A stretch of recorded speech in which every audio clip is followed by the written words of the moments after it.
Get ready to rumble. Shilling Show Unleashed on the Seven Thunders Media Network.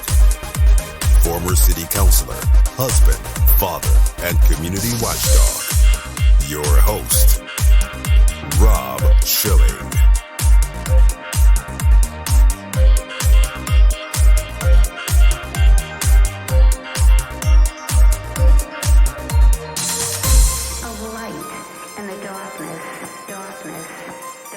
Welcome to the Schilling Show Unleashed podcast.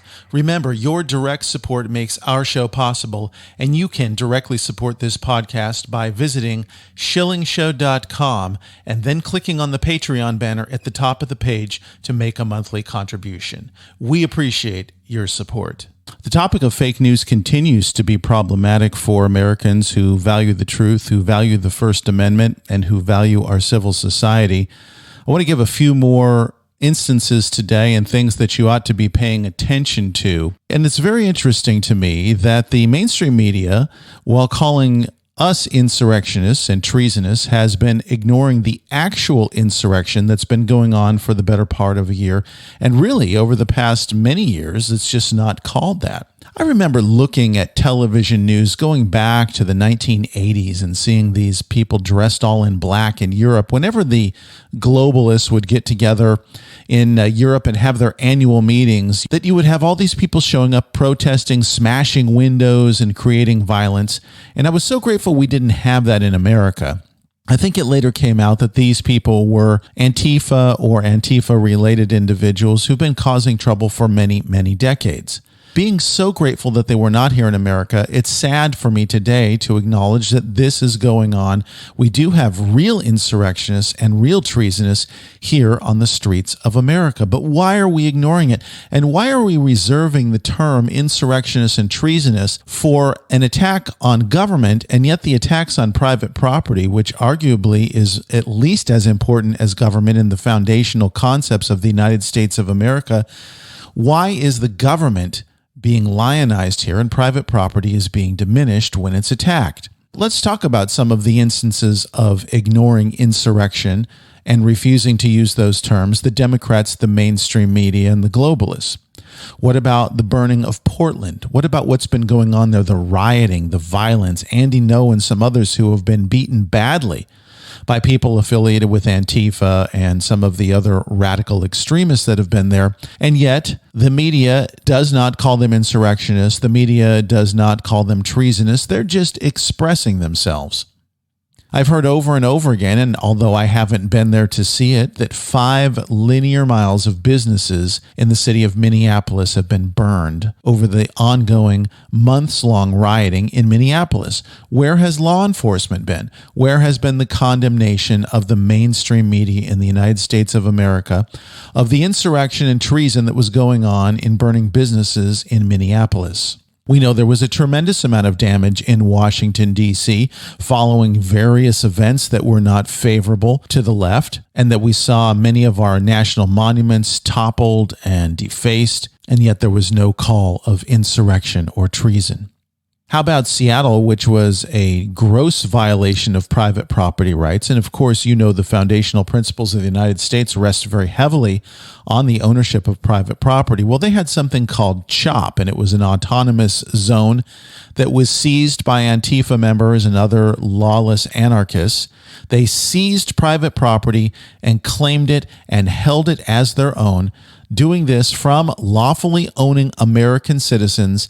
And again, there was little to no law enforcement response.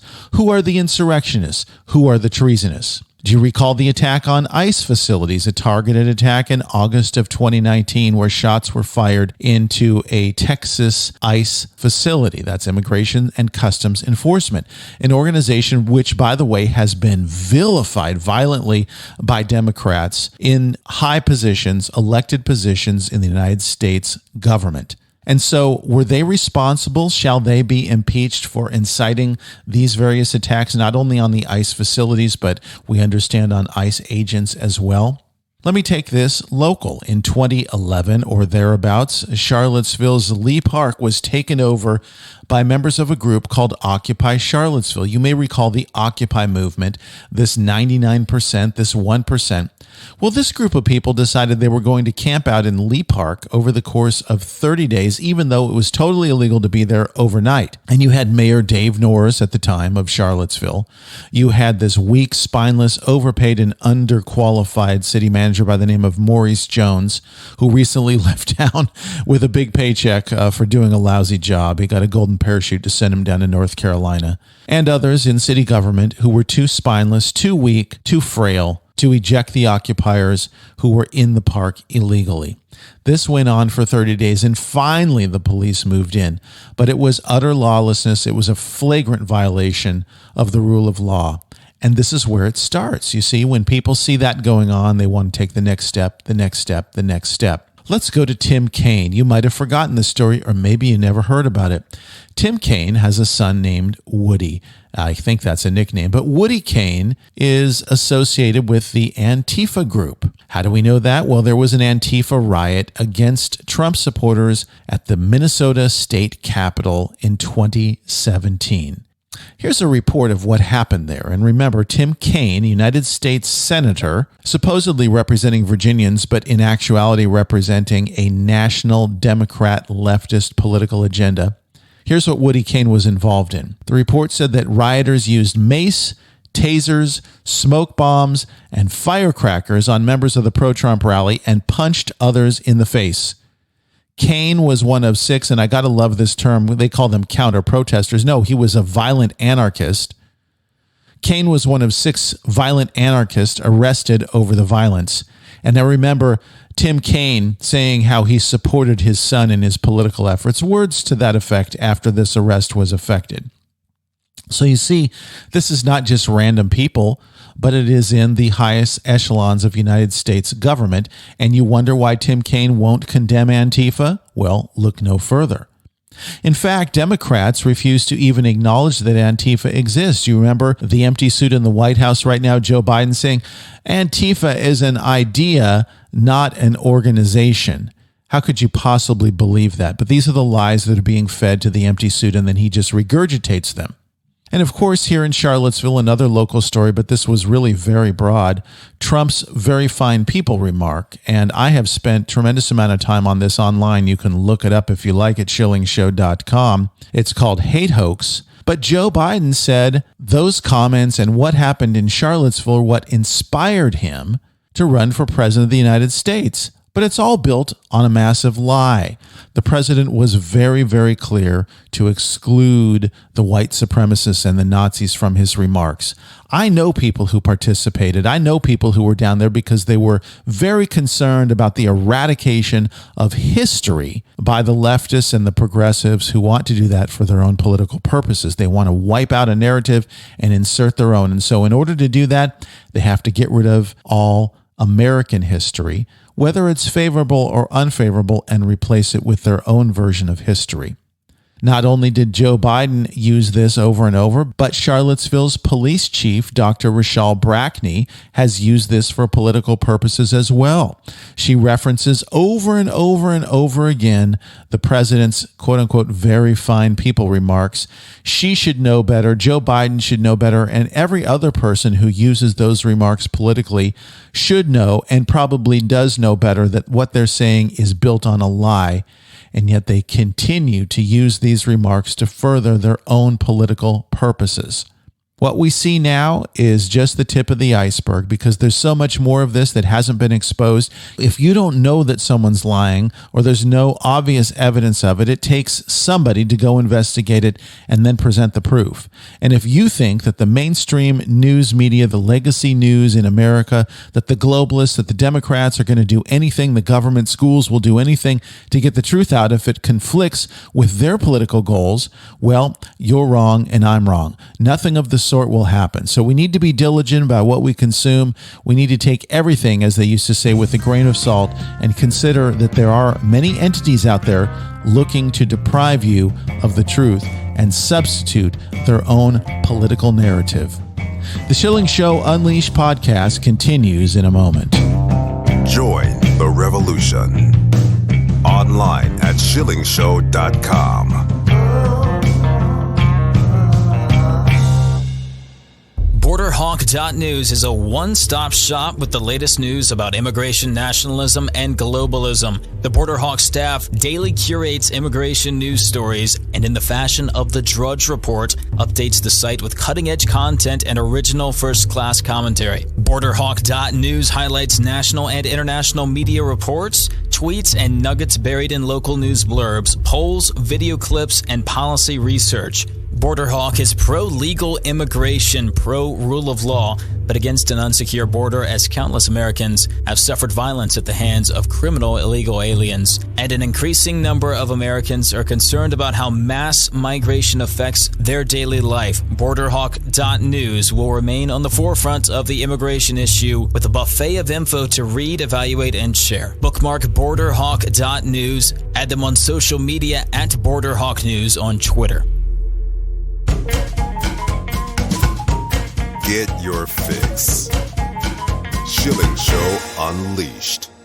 The Shilling Show Unleashed podcast continues, and we welcome to the program Patrick Prill, economist, an advocate of theism with multiple degrees in the subject, and author of the new book, Things Atheists Say, that simply make no sense. And Patrick Prill, welcome to the Shilling Show Unleashed.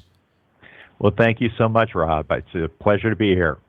I want to start out with this because you make a point of it. An important point in the beginning of the book is your gentle and respectful approach of the subject and the people who hold different points of view. And perhaps you could share with us why that is so important. The thing I found in doing the research for the book is that the lives of the people that I was responding to really resembled so many people that I knew. A variety of the authors, even though they may not have explicitly claimed it in their books, you could see from their backgrounds that they did have reasons for embracing atheism. In some cases, it was because of the poor witness of people who did believe. In some cases, it was pain and suffering in the world. They generally had a genuine worldview difference. Many of them were raised in atheist homes. Some were Marxist communists when they were young. They all had reasons, and the more you get to know the people behind the statement, it actually does give you a sense of, I guess, understanding and a sense of appreciating them as people and not merely as someone to be debated with. So you also reference that there is a new breed of atheist, and these are not like yesterday's atheists, in that some of them are very aggressive.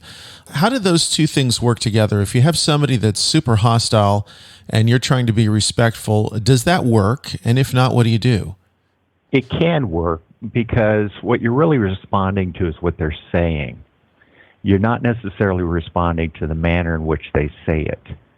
So, for example, Christopher Hitchens was very, very intensely opposed to the idea of God, and especially opposed to the idea of religion. He wrote a book that was essentially a tirade against religion called God Is Not Great. I can respond to what he says in the book without reverting to kind of the same approach of berating and insulting people. So it is possible to respond intelligently, politely, strongly, emphatically, based upon evidence, without resorting to the same kind of emotional approach. Patrick, I think a lot of people may be misinformed or have a wrong impression of how many atheists there are in the United States of America. Mm-hmm. You have some numbers that are helpful to us. What are they, and has it changed over the recent decades? It has changed. The number is slowly ticking upward. The challenge with the numbers is based upon the poll that is in question, and based upon how the question is asked, people respond differently. So, for example, if you ask people explicitly if they identify as an atheist, the numbers are actually quite low. The Pew Research Foundation found about 3.1%. In some cases, it's 4% of people in America say, yes, I am an atheist. However, when you look at the numbers of people who say that they believe in God or a higher power, that number tends to be in the 90, in some cases 93% range.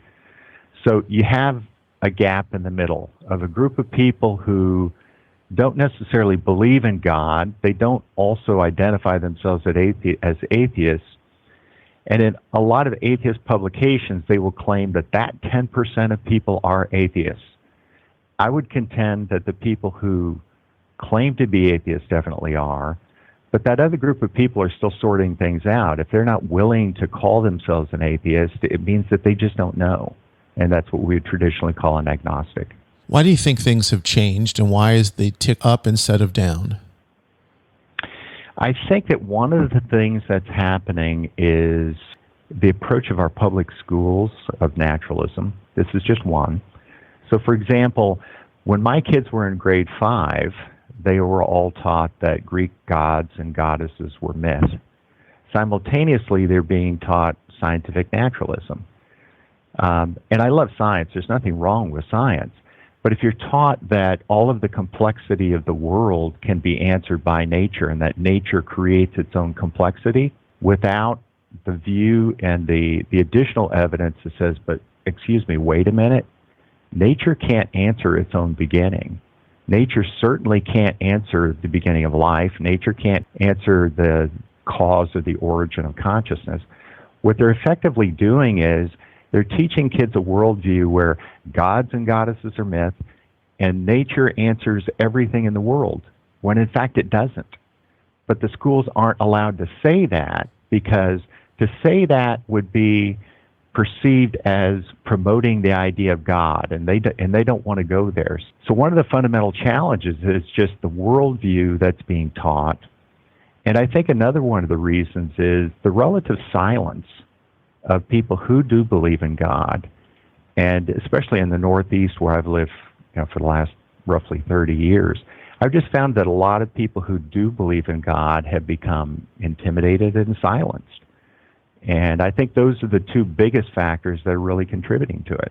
Regarding the schools, can our communal faith in this nation as a foundational principle, a Judeo-Christian ethic, can it survive? And if we're heading in the wrong direction, what is the call to parents who have kids in these schools?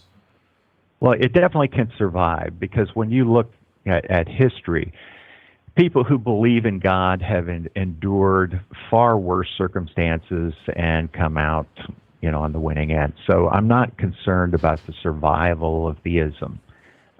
Ultimately, people will embrace what they believe as, I guess, the most compelling case based upon evidence. I personally believe that the evidence is overwhelmingly compelling that in support of God. But in terms of parents, I think it's important for parents to engage in the conversation. And they need to engage with their kids early, definitely at minimum by middle school, but preferably before. And the thing that they should be doing is just pointing out to their kids kind of the powerful ideas, but simple ideas of, gee, kids, we have this amazing universe. It's structured, it's fine-tuned. How do you get complexity and fine-tuning by accident? And the simple example I use is, the classic question, why is there something rather than nothing? The universe and all that exists, really, you have three options. Either it's a total accident, it exists by necessity, or it was someone's decision. And so the simple comment to give your kids is, gee, kids, if it was an accident and there was a beginning, which there was a Big Bang, nothing can't create something even by accident. And if there was nothing, then there was no necessity to create everything. Therefore, kids, we really have to embrace the idea of our universe is here for a reason, and if it's here for a reason, it was someone's decision, and that's God. But those are the simple kind of conversations that we can have with our kids young to plant these ideas. And that's why I wrote the book. These are kind of the simple ideas that we as parents and we as believers in God can convey to both our kids as well as our friends, kind of in a short, succinct idea without having to, go to some exhaustive class on apologetics. Patrick Prill, there's a couple things here I want to get into, and one of them you just referenced, spontaneous creation, something from nothing. the world looks designed, but it's not, or life looks designed, but it's not. This is interesting because the Bible tells us that creation declares the majesty of God and would make it very clear to us that there is a God simply by looking around. Exactly. And this is one of the things that several scientists are really struggling with. So Stephen Hawking is a great example. He looks at the universe and he goes, wow, it actually does look designed. It's incredibly complex. It's incredibly fine-tuned. It's so designed that the probability of us getting a universe like this by accident is essentially zero.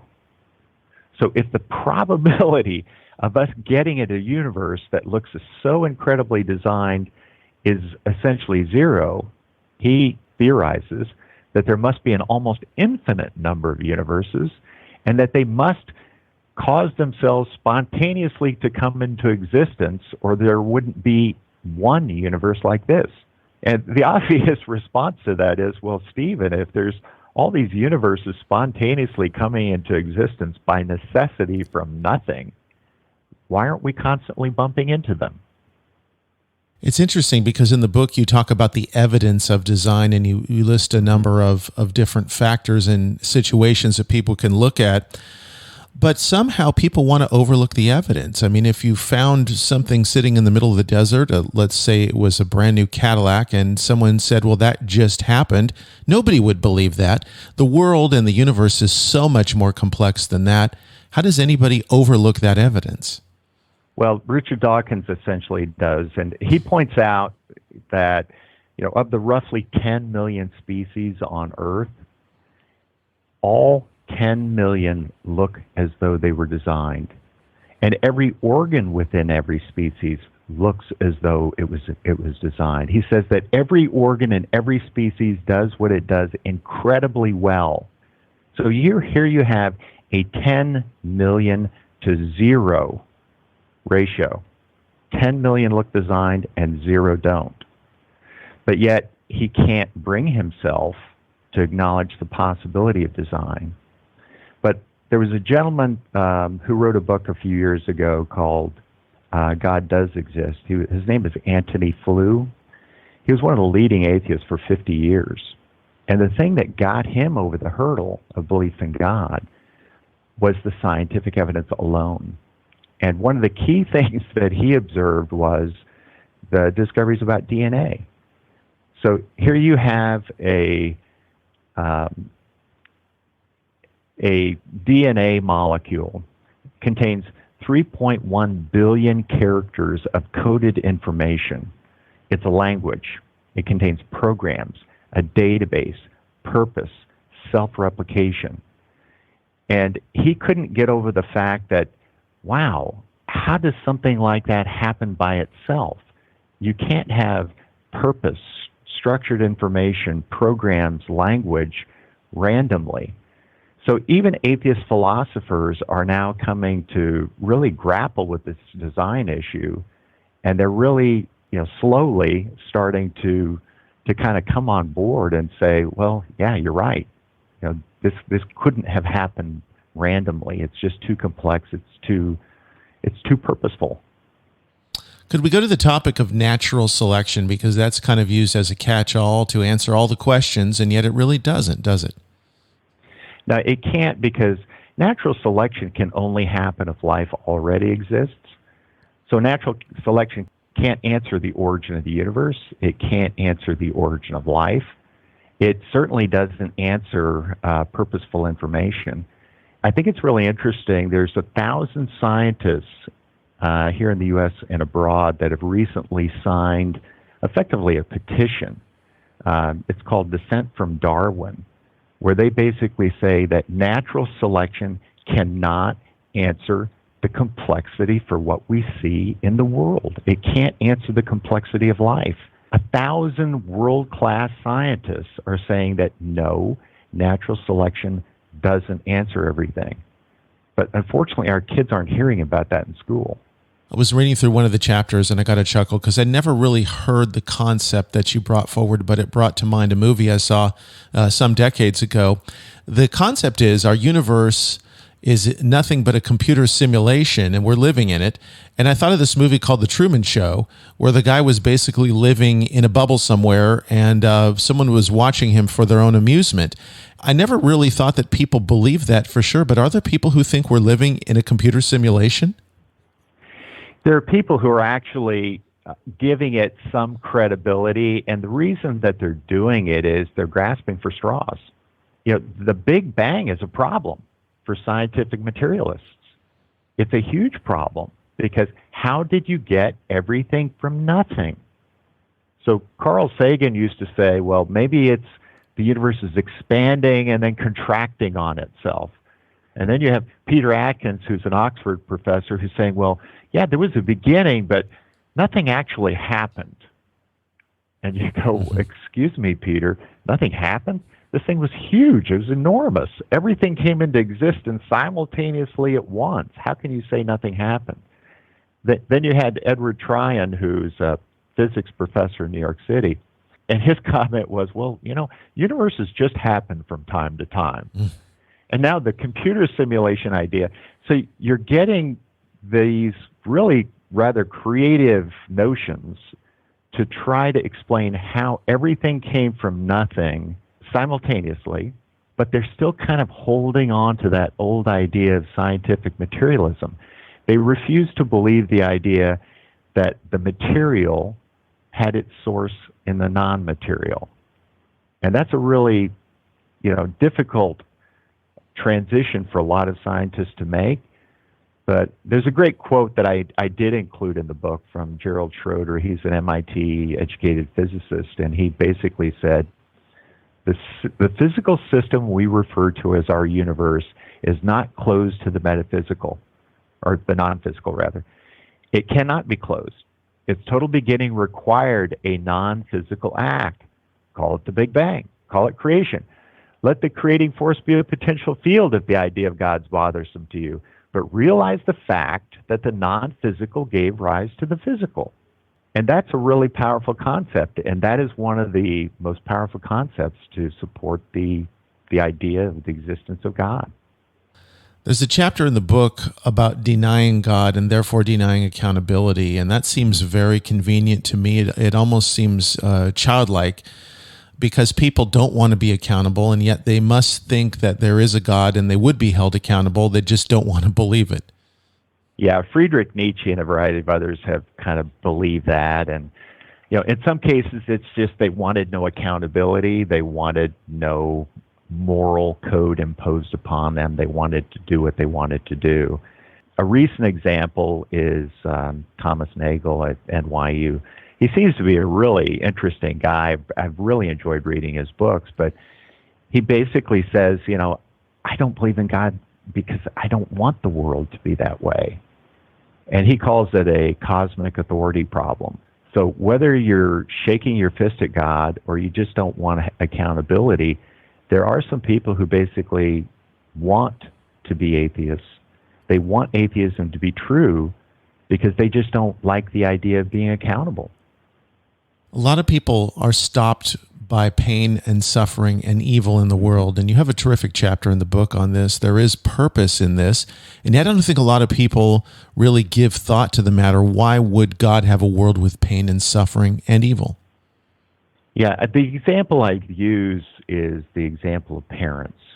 I have 5 children. And before we had our first child, we knew that our kids might not do everything we asked them to do. We knew that they might make mistakes. We knew that they might do harmful, hurtful things. We knew that because our kids have choices. And for a parent, we allow our kids choices because we love them. Our kids are not puppets. Our kids are not machines. They're not programmed. In the same way, God created a world, a universe, in which people have choices. He loved us enough to make us free. And when you look at the pain and the suffering in the world, the majority of the problems in the world are because of our choices, our decisions, our inhumanity to each other, our pride, our greed, our selfishness. So a huge percent of the problems in the world are actually because we have freedom. And God loves us enough to give us freedom. And he endures our bad choices. The other reason why a lot of pain and suffering is in the world is because of need, natural disasters. And when you look at those types of things, need and natural disasters actually draw us together. They cause us to rely on each other. And they certainly cause us to look up to God. So, a good and loving God can have good reasons for allowing choices, for allowing need, for allowing challenges and calamities because of what it would produce in us. And so you hear people saying, well, is this the best world that God could have made? And I'm going, well, it depends upon what your objective is. If your objective is to make life perfect and cushy and have a whole bunch of spoiled children, then this is not the best possible world.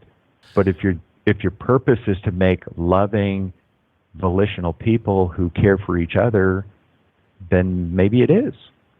I think we also need to look at it in the same discussion, Patrick, is do we need God for true morality? In other words, can we just come up with our own systems, and do they have any credibility if we do?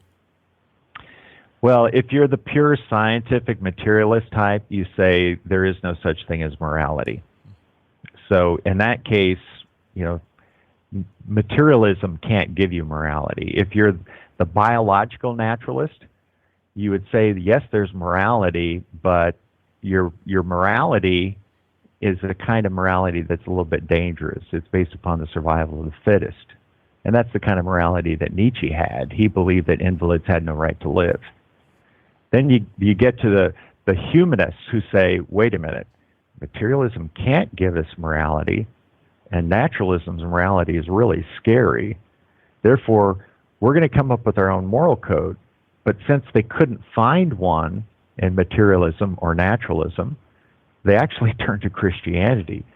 And that's what I find is so ironic is the type of morality that we want can't be found without God. That the type of morality that we want says that everyone is equally, universally, unchangingly, and highly valued. But the only way we can truly have that kind of value is if a God gives it to us. If people give it to us, they could change their minds tomorrow.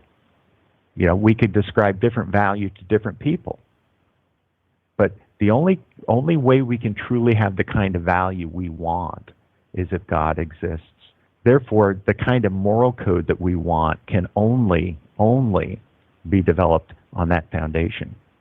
There's an interesting parallel as I hear you speak about this, Patrick Prill, which is the United States Constitution and the concept of God-given rights, which a government is there to protect, as opposed to the government giving our rights. And I think, these two things are so important, and yet many people don't really have an understanding or don't take the time to understand them. Exactly. If people ascribe worth and value to you, then people can take it away.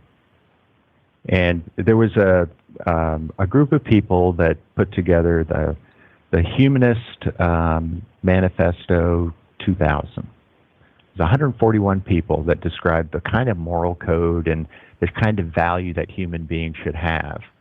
And I thought that was an interesting exercise. But if 141 people can sit down and tell us that we have value, then why can't a different 141 sit down and say we don't? Our founding fathers knew that the value of human beings comes from God. It doesn't come from government. I want to go towards the end of the book where you talk about considerations regarding death, atheism, and belief, because this is important. And for atheists, I suppose they believe death is the final chapter.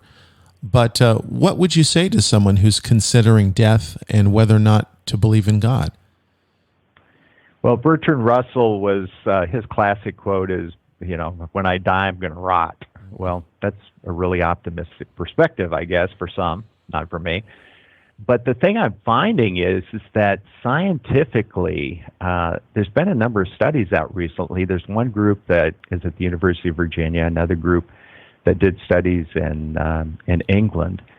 And the percentage of people who have died of cardiac arrest and other types of significant diseases, but were resuscitated, and then who later communicated that, wow, when you were resuscitating me, I was aware what was going on. And so the doctors are saying, yes, you were clinically dead, but the patient is saying, but I knew what was going on. And so even from the standpoint of pure science, there is evidence to suggest that this life is not all there is. And if this life is not all there is, and we have existence apart from matter, then God can too. Patrick Prill, finally, what advice would you have for believers who want to dialogue with atheists but really don't even know how to start? I guess the first thing is just be kind. Show them that you value them.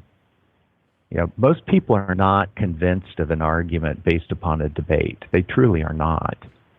And the example I'll give is Antony Flew, the atheist that I mentioned a few minutes ago. There was another philosopher who lovingly, kindly, patiently engaged with him for over 20 years and caused him to change his mind. So if you value people, show it. And then the second thing is just equip yourself, because you do need to know something about the subject. You don't have to be an expert. Equip yourself and just engage with atheists kindly and patiently. If people would like to get a copy of the book, Things Atheists Say That Simply Make No Sense, or to follow your work online, tell them how, please. Well, you can get it on Amazon and barnesandnoble.com. You can also get it on my website, which is thingsatheistsay.com. And I welcome them to get it. It was a joy to write it, and I hope that they find it beneficial. So far, it's been well received, and I'm hoping that it gets traction and has an impact. It's a very valuable book. I've never seen anything quite like it. And Patrick Prill, thank you so much for joining us today on the Schilling Show Unleashed podcast. Thank you so much. That concludes another edition of the Schilling Show Unleashed podcast. Visit us online at shillingshow.com, where you can directly support this podcast by clicking on the Patreon banner at the top of the page and making a monthly donation. Your support is essential for the continuation of the Schilling Show Unleashed podcast. Until next time.